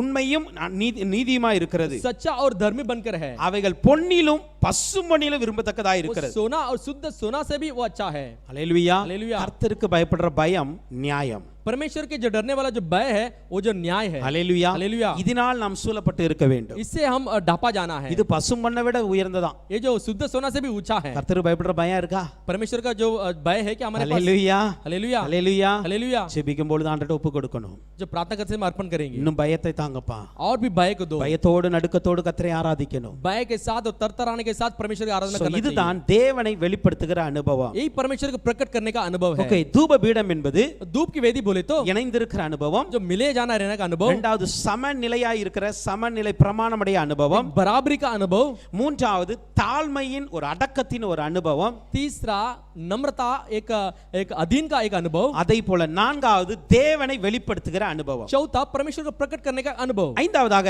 யாத்திராகமம் 30ஆம் அதிகாரத்தின் 4ஆம் வசனத்தை பார்க்கும் பொழுது जो पांचवा देखते हैं निर्गमन 30वां अध्याय उसका 5वां वचन, இந்த மேஜையை தூக்குவதற்காக इस मेज को उठाने के लिए அதனுடைய ரெண்டு பக்கங்களிலும் ரெண்டு மூலைகளிலும் ரெண்டு பொன் வளையங்கள் உண்டாக்க வேண்டும். उसका दोनों बाजू में दो कानों को बनाना चाहिए। அல்லேலூயா. हालेलुया। ரெண்டு வளையம், இந்த ரெண்டு சைடு ரெண்டு வளையம், அந்த சைடு ரெண்டு வளையம். यहाँ पे दो कानों, वहाँ पे दो कानों लगाना இது चाहिए। ஏன் உருவாக்கணும்? ये क्यों बनाना है? அல்லேலூயா. हालेलुया। ஏனா இத தூக்கிட்டு போறதுக்கு அதை உருவாக்கணும். इसको उठा के लेके जाने के लिए वो जो मदद करेगा। இது தானா போய் பரிசுத்த ஸ்தலத்துல உட்கார முடியாது. ये सिर्फ अपने आप जाके पवित्र स्थल में नहीं बैठ सकता। அல்லேலூயா. அல்லேலூயா। இதை யாரா கொண்டு தூக்கி தான் வைக்கணும். इसको कोई उठा के लेके जाना है, रखना என்ன है। அனுபவம் தெரியுமா? ये क्या अनुभव पता है? சார்ந்திருக்கிற ஒரு அனுபவம். वो जो उसके साथ मिले जाने का अनुभव। அல்லேலூயா. हालेलुया। நாம் எப்பொழுதுமே சார்ந்து இருக்க வேண்டும். उसके साथ हम हर समय मिला रहना है। யாரோடு யாரை சார்ந்து இருக்க வேண்டும்? किसके ऊपर भरोसा रहना है? நமக்கு வேதத்தில் எசேக்கியா ராஜாவை பற்றி தெரியும். शास्त्र में इज़ेकिया राजा के बारे में जानते हैं।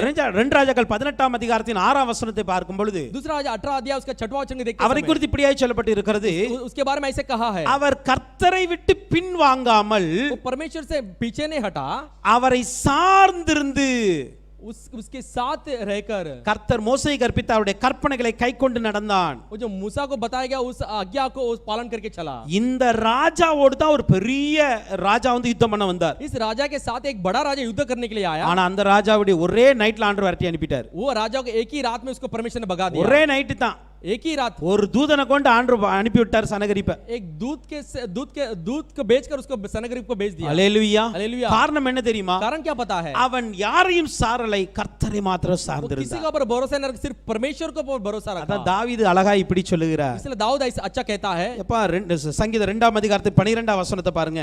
बन संहिता 2:12 ऐसा कहती है। 2:12ல 2 ऐसी कहती है, அவருடைய கோபம் வரப்போகுது. उसका क्रोध आने वाली है। அவர் கோபம் கொள்ளாமலும் उसको वो क्रोध नहीं होना है, நீங்கள் வழியிலே அழியாமலும் இருக்கும்படிக்கு मार्ग में नाश नहीं होना அவரை चाहिए, முத்தம் செய்யுங்கள். उसको उसको चुम्बन दीजिए। கொஞ்ச காலத்தில் कुछ समय में அவருடைய கோபம் பற்றி எரியும், कुछ समय में उसका क्रोध भड़कने वाली है। அவரை அண்டிக் கொள்ளுகிற யாவரும் பாக்கியவான்கள்। उसके साथ रहने वाला हर धन्य है। கொஞ்ச காலத்துல கோபம் பற்றி எரிய போது, थोड़ा दिन में उसका क्रोध भड़कने वाला है। ஹalleluya हालेलुया ஹalleluya हालेलुया। இப்பமே கொஞ்சம் கொஞ்சம் ஸ்டார்ட் ஆயிடுச்சு, अभी थोड़ा थोड़ा शुरुआत हो गई, இன்னும் அதிகமா கோபம் பற்றி எரியும்। और भी ज्यादा उसका क्रोध भड़कने वाली है। அவரை அண்டிக் கொள்கிறவர்கள் उसके பாக்கியவான்கள், साथ जुड़े रहना चाहिए। அவரை சார்ந்து இருக்கிறவர்கள் பாக்கியவான்கள்। उसके साथ रहने वाले, उसका भरोसा में रहने वाला அதான் धन्य है। சங்கீதம் 73:28 பார்க்கும் பொழுது 73:8 बंसिंग 73:8 ऐसे कहता है। சாரி 73:28 73:8 ऐसे कहता है, எனக்கோ मुझे தேவனை அண்டிக் கொண்டிருப்பதே நலம்। परमेश्वर के साथ मिले रहना ही मेरा अनुभव है। தாவீது இப்படிதான் சொல்றாரு, दाऊद वैसे ही कहता है, நான் தேவனை மாத்திரம் அண்டிக் கொண்டு मैं இருக்கிறேன்। सिर्फ परमेश्वर के ऊपर भरोसा, मेरा भरोसा रखेगा। அதே போல நீதிமொழிகள் 30 அதிகாரம் 5 வசனத்தை பார்க்கும் பொழுது नीति वचन 3 अध्याय उसका 5 वचन ऐसे कहता தம்மை है, அண்டிக் கொள்ளுகிறவர்களுக்கு அவர் கேடகமா இருக்கிறார்। उसके ऊपर भरोसा रखने वाले को ढाल बनकर है। ஹalleluya हालेलुया ஹalleluya। हालेलुया। அப்ப கர்த்தரை சார்ந்து இருக்க வேண்டும், परमेश्वर के शरणगत होना चाहिए, அவரை அண்டி இருக்க வேண்டும்। उसके साथ रहना चाहिए। ஜெப வாழ்க்கை என்பது அதுதான்। प्रार्थना की जीवन बोले तो वही है। அப்பா உம்மை மாத்திரம் பிடிச்சு கொள்ளுவேன், सिर्फ आपको मैं पकड़ लूंगा। எனக்கு முன்னாடி ஒரு பெரிய சேனை தான் வந்திருக்கு, मेरे सामने एक बड़ा सेना आया है, ஒரு பெரிய ராஜா வந்திருக்கு, एक बड़ा राजा आया है। அவன்ட்ட 900 இருப்பு ரதம்லாம் இருக்கதான் செய்யுது। उसके बाद लोहे के रथ है। ஹalleluya हालेलुया। ஆனாலும் நான் கர்த்தரை சார்ந்து இருப்பேன்। फिर भी मैं परमेश्वर के अधीन रहूंगा। அப்படி அவரை யாரெல்லாம் அண்டிக் கொள்ளுகிறாங்களோ कोई को उसको पकड़ लेंगे तो அவர்கள் பாக்கியவான்களா இருப்பாங்க। वो धन्य बनकर रहेंगे। ஹalleluya हालेलुया। நம்மை சுற்றிலும் கொர வியாதிகள் பரவிதான் இருக்கிறது, हमारे चारों ओर महामारी फैली हुई है, நம்மை சுற்றிலும் மோசமான சூழ்நிலை நடக்கிறது। हमारे चारों ओर एक बुरा स्थिति है, ஆனாலும் கூட फिर भी கர்த்தரை சார்ந்து இருங்க, பாக்கியவான்களா இருப்பீங்க। परमेश्वर के साथ रहो, आप धन्य அப்ப होंगे। ஜெப வாழ்க்கை என்பது கர்த்தரை சார்ந்து இருக்கிற प्रार्थना அனுபவம்। के जीवन बोलते परमेश्वर के साथ रहने का जीवन है। ஹalleluya हालेलुया। நானா எதையும் செய்யக்கூடாது, मैं स्वयं कुछ नहीं करना है, ஆண்டவர் சொல்லுகிறத மாத்திரம் செய்யணும்। परमेश्वर जो कुछ कहता उसे இயேசு करेंगे। கிறிஸ்துவை பாருங்க, यीशु मसीह को देखो, பிதா எனக்கு என்ன சொல்லுகிறாரோ அதை தான் நான் செய்வேன், पिता मुझे जो कहता, जो कुछ कहता वही मैं करूंगा। பிதா எனக்கு என்ன வெளிப்படுத்துகிறாரோ அதையே நான் செய்வேன்। पिता मुझे जो कुछ प्रकट करता उसी को मैं करूंगा। பாருங்க இயேசு கிறிஸ்துவே அந்த அளவுக்கு பிதாவை சார்ந்து இருக்கிறார்। देखो यीशु मसीह उस तरह पिता को जो भरोसा रखता है, சோ இன்றைக்கு நாம் எந்த அளவுக்கு இயேசுவையும் ஆவியானவரை சார்ந்து இருக்க வேண்டும்। हम ये जो यीशु मसीह और पवित्र आत्मा को कितना हम साथ रहना चाहिए। அதிகமாக ஆவியானவரை சார்ந்து இருங்க, अधिक पवित्र आत्मा के साथ रहिए, ஜெபத்தில் அதிகமாக அபிஷேகத்தில் நிறைந்து ஜெபிங்க।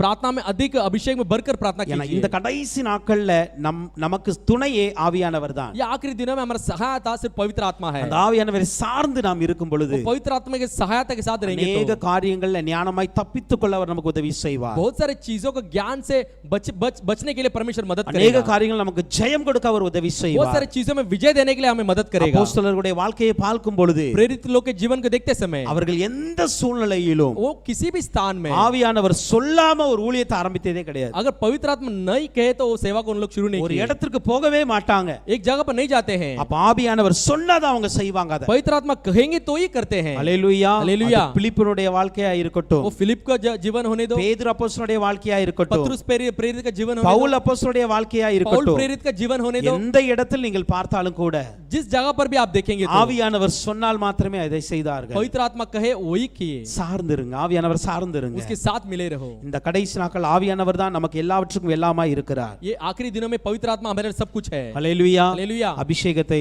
இன்னும் புதுப்பித்துக் கொள்ளுங்க। अभिषेक को नया कर लो। ஓகே, சார்ந்திருக்கிற அனுபவம் தான் இந்த தூபபீடத்தின் जो அனுபவம்। उसके जुड़े रहना, मिले रहना, ये धूप वेदी का अनुभव है। அடுத்ததாக दूसरा இந்த தூபபீடத்தை ये धूप वेदी को அந்த யாத்ரா 30 அதிகாரத்தின் 6 வசனத்தை பார்க்கும் பொழுது निर्गमन 3 अध्याय उसके 6वां वचन को देखते இதை समय எங்கு வைக்கிறார்கள் என்றால் उसको किधर रखते हैं? அங்கு சொல்லப்பட்டு இருக்கிறது, उधर कहा है சாட்சி பெட்டிக்கு முன்னே இருக்கும் साक्षी पत्र के सामने திரைச்சீலை, वो जो என்ன சொல்ல, உன்னை சந்திக்கும் இடமாகிய சாட்சி சன்னிதானத்துள்ள கிருபாசனத்துக்கு முன்பாக அதை வைக்க வேண்டும்। वो जो साक्षी पत्र के सामने जो मिलने वाला जगह पर रहना चाहिए। ஹalleluya हालेलुया।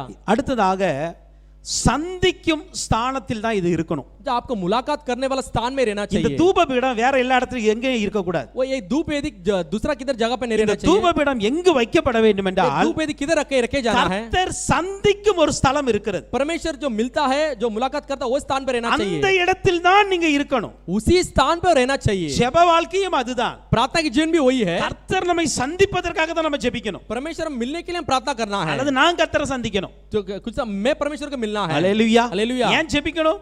क्यों प्रार्थना करते ஒன்று हैं? நான் கர்த்தரை சந்திக்கணும், एक तो मैं परमेश्वर से मिलना இல்லைன்னா है, அவர் என்னை சந்திக்க வேண்டும். दूसरा तो वो मुझसे मिलना है। அதற்கு எங்க இருக்க வேண்டும் தெரியுமா? इसके लिए किधर रहना पता है? கர்த்தர் சந்திக்கிற ஒரு இடம் இருக்கிறது. परमेश्वर मिलने वाला एक जगह पर रहना அந்த चाहिए। இடத்தில் இருக்கும் பொழுதுதான் उस स्थान पर रहते समय இந்த தூபபீடத்தின் அனுபவம் நம்முடைய வாழ்க்கையில் வரும். धूप वेदी का अनुभव हमारे जीवन में आती है। இன்னைக்கு நாம் அப்படி இருக்கிறோமா? आज हम वैसे रहते हैं நம்முடைய क्या? ஒவ்வொரு ஜெபவேளையும் கர்த்தரை சந்திக்கிறோமா? हम हमारे प्रार्थना के समय परमेश्वर मिलते हैं क्या? அல்லது அவர் நம்மை சந்திக்கிறாரா? नहीं तो वो हमसे मिलता है क्या? இல்லனா சும்மா ஏதோ டைம் பாஸ்க்கு ஜெபம் பண்ணிட்டு போறோமா? नहीं तो हम ऐसा टाइम पास के लिए प्रार्थना करके जाते हैं क्या? சரியான தூபபீடம் என்றால் கர்த்தர் சந்திக்கிற இடத்துல தான் एक இருக்கும். अच्छा धूप वेदी बोला तो परमेश्वर से मिलने वाला जगह पर होगी। அப்ப ஒரு சரியான ஜெப வாழ்க்கை என்பது கர்த்தரை சந்திக்கிற நேரம் அது. अच्छा एक प्रार्थना के जीवन बोला तो परमेश्वर से मिलने का एक समय वाला जीवन है। கர்த்தரோடு இணைகிற ஒரு நேரம் அது. परमेश्वर से जुड़े जाना एक अनुभव அந்த है। நேரத்தை அதற்காகவே பயன்படுத்த வேண்டும். उस समय को उसके लिए ही उपयोग करना है। ஹalleluya हालेलुया ஹalleluya. हालेलुया। கர்த்தர் ஏசாயா 64 அதிகாரம் 5 வசனத்தை பார்க்கும் பொழுது यशायाह 64 उसका 5वां वचन को देखते समय நீதி செய்கிறவர்கள்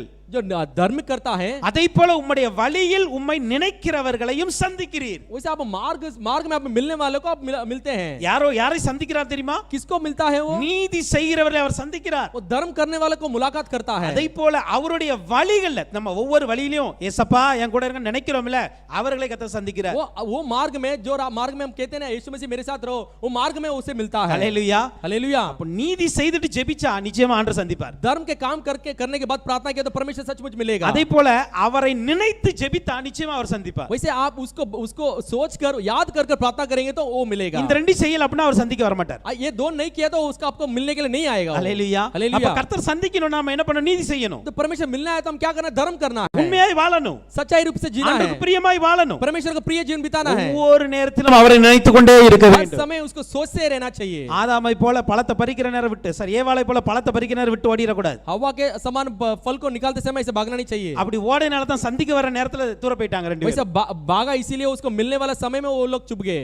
அந்த நேரத்துல ஒரு சாயங்கால நேரத்துல சந்திக்க வந்தாரு. वो शाम के समय में उसके मिलने के लिए आया, ஒவ்வொரு நாள் சந்திக்கிற மாதிரி வந்தார். हर दिन ऐसा मिलता है वैसे आया। ரெண்டு பேரும் விலகி தூர போயிட்டாங்க. दो जन ऐसे हटकर दूर चले गए। ஏன்னா அன்றைக்கு அவருடைய தூபபீடம் இடிக்கப்பட்டது. उस दिन उनका जो धूप वेदी वो गिरा गया है। அவருடைய ஆவிக்குரிய ஜீவன் சந்திப்பதற்கு ஆயத்தமா இல்லை. उनका आत्मिक जीवन मुलाकात करने के लिए तैयार नहीं था। இன்னைக்கு நம்முடைய ஜெப நேரம் தேவனை சந்திக்க ஆயத்தமா இருக்க आज வேண்டும். हमारे प्रार्थना के जीवन परमेश्वर से मुलाकात करने के लिए लायक होना அதற்கு चाहिए। என்ன பண்ணணும் தெரியுமா? उसके लिए क्या करना पता है? ஒவ்வொரு நேரத்துல அவரை நினைத்து நடங்க. हर समय उसको सोच कर चलना चाहिए। நம்ம வாழ்க்கையின் ஒவ்வொரு நிமிடமும் கர்த்தரை நினைத்து இருக்க வேண்டும். हमारे जीवन के हर एक घड़ी परमेश्वर के सोच कर रहना எல்லா चाहिए। இடங்களிலும் நீதி செய்ய பழகிக்கொள்ள வேண்டும். सबको धर्म करने के लिए हम सीख लेना चाहिए। வாழும் பொழுது ऐसा जीते समय கர்த்தரை நாம் சந்திக்க முடியும். परमेश्वर से हम मिल सकते हैं। இந்த தூபபீடம் சந்திக்கிற ஸ்தானத்தில் தான் இருக்கிறது. ये जो धूप वेदी परमेश्वर से मिलने के स्थान पर है। இன்றிலிருந்து உங்க ஜெபத்துல ஆண்டவரை சந்திப்பதற்காகவே நான் இருப்பேன் என்று சொல்லி ஒப்பு கொடுங்க.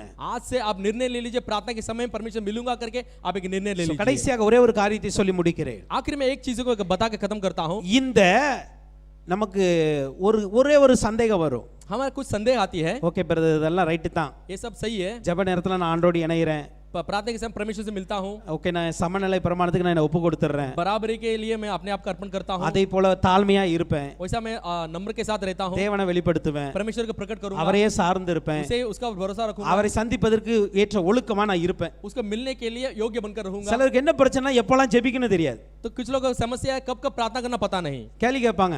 वो सवाल करते हैं எப்பலாம் ஜெபிக்கணும் பிரதர்? कभी प्रार्थना करना है। ஹalleluya हालेलुया। ஜெபிப்பதற்கு சில நேரத்தை சொல்லிறேன். जो प्रार्थना करने के लिए कुछ समय बताता हूं। ஹalleluya हालेलुया। அதில இருக்கிற காரியத்தை ஆவியான வெளிப்படுத்த சொல்றேன். जो उसमें है पवित्र प्रकट करता हूं कहता हूं। இன்னும் பல காரியங்கள் இருக்கு. और भी बहुत सारी चीज है। யாத்ரா 37ல பாருங்க.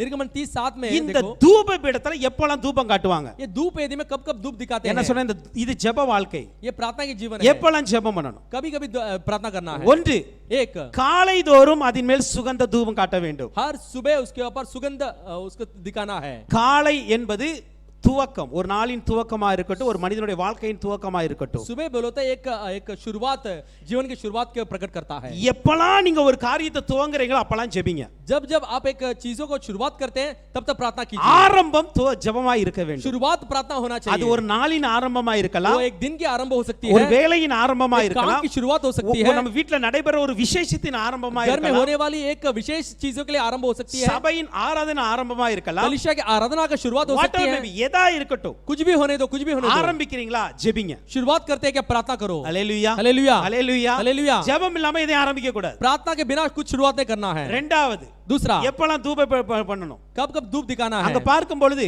तो देखते समय மாலையில் शाम को விளக்கு ஏற்றும் போது அதன் மேல் தூபம் காட்ட கடவன் दीवट जलाते समय उसके ऊपर धूप दिखाना है மாலையில் விளக்கு ஏற்றும் பொழுது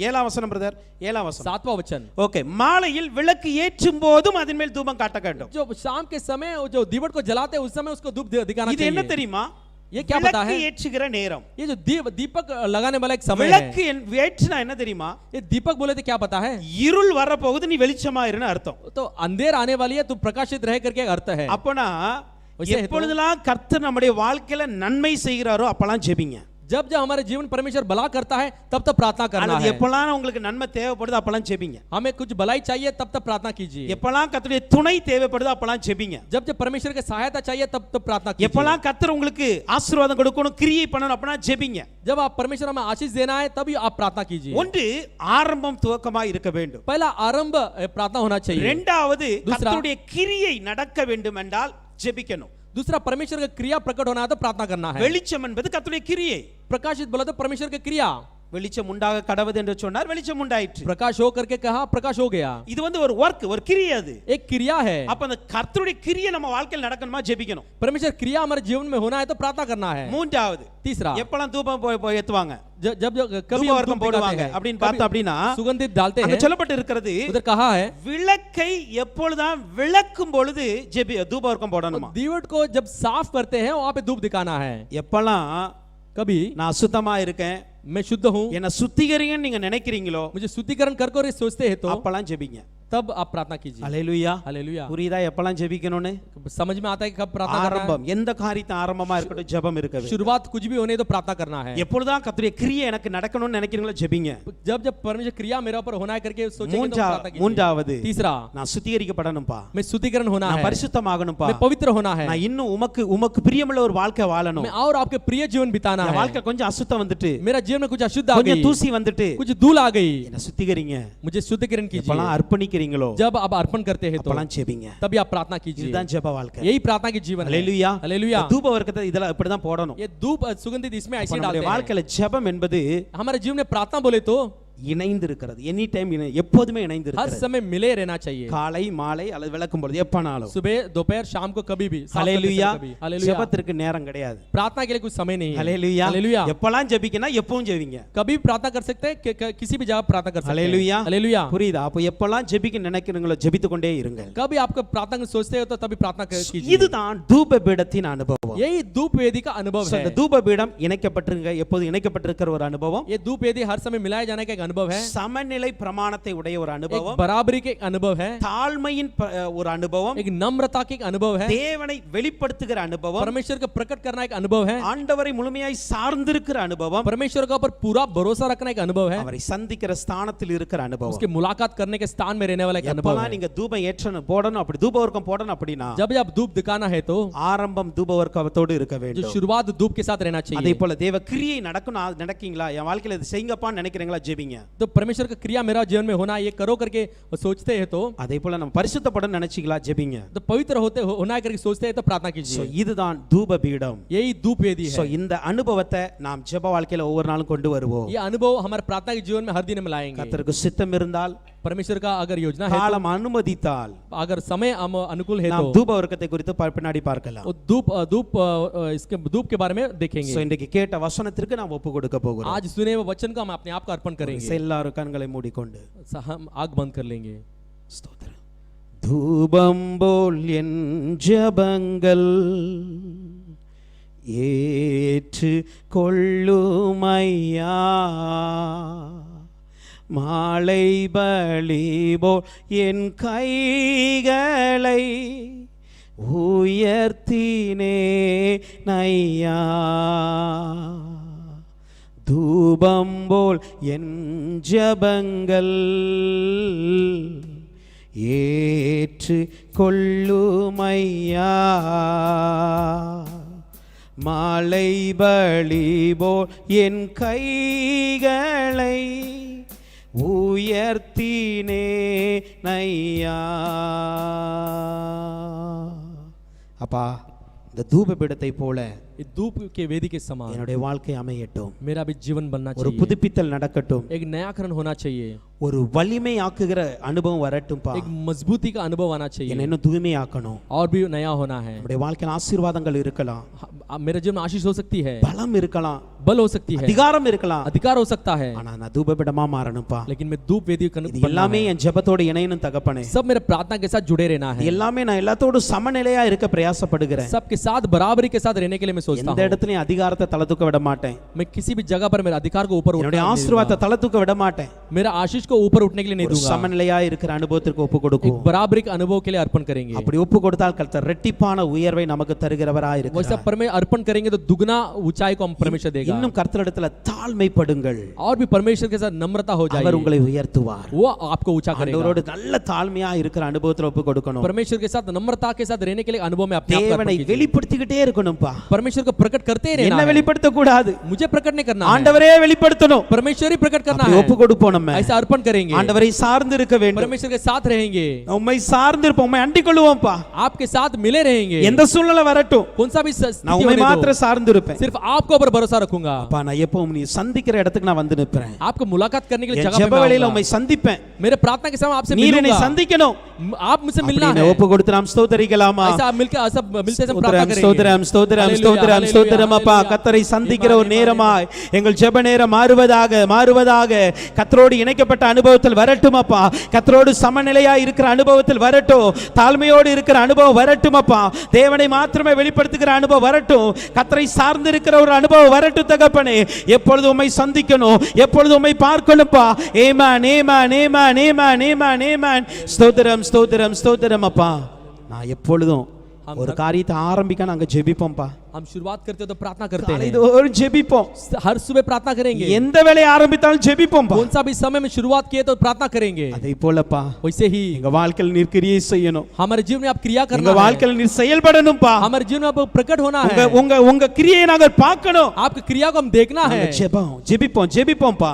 और प्रार्थना करेंगे, प्रार्थना கர்த்தர் இன்னும் करेंगे, நம்முடைய சபையில கிரியை செய்ய வேண்டும், और परमेश्वर हमारे कलीसिया में क्रिया தேசத்துல करना கிரியை है, செய்ய வேண்டும், देश में क्रिया करना நம்முடைய चाहिए, குடும்பத்துல கிரியை செய்ய हमारे வேண்டும், परिवार में क्रिया करना அதிகமாய் चाहिए, ஜெபிக்க और வேண்டும். अधिक प्रार्थना करना है। எப்பொழுதெல்லாம் வெளிச்சம் வேணுமோ जब जब हमें प्रकाश चाहिए அப்பெல்லாம் தூபவர்க்கம் போடணும், तब हम धूप चढ़ाना அப்பெல்லாம் चाहिए, ஜெபித்துக் கொண்டே இருக்க हमें வேண்டும். प्रार्थना करते ही रहना எங்க है, தேசம் வெளிச்சமாய் மாறணும்ப்பா. हमारे देश ज्योति बनना எங்கள் है, குடும்பங்கள் வெளிச்சத்தில் வர வேண்டும். हमारे जो परिवार ज्योति का अंदर அப்படிப்பட்ட ஒரு आना ஜெப है, அனுபவத்தை எங்களுக்கு वैसे एक தருவீராக. प्रार्थना का अनुभव में दीजिए। அதே போலப்பா वैसे ही நாங்க எங்களை அர்ப்பணிப்போம். हम अपने आप को अर्पण நாங்க करते இன்னும் हैं, சுத்தமாக்கப்பட வேண்டும், और भी हम शुद्धिकरण होना இன்னும் चाहिए, தூய்மை வேண்டும், और भी पवित्रता இன்னும் चाहिए, தேவனுக்கு பிரியமான வாழ்க்கை और வேண்டும். भी परमेश्वर का प्रिय जीवन होना அப்படியெல்லாம் चाहिए। நினைக்கும் பொழுது तो वो सब सोचते நாங்க समय எங்கள் ஜெபத்துல அர்ப்பணிப்போம். हमारे प्रार्थना में अर्पण அப்படி ஒப்பு करेंगे, கொடுத்து நாம் கரங்களை தட்டி ஸ்தோத்திரிக்கலாமா? और अर्पण करके परमेश्वर स्तुति ஸ்தோத்திரிக்கிறோம் ஸ்தோத்திரிக்கிறோம் करेंगे। ஸ்தோத்திரிக்கிறோம் ஸ்தோத்திரிக்கிறோம் அப்பா.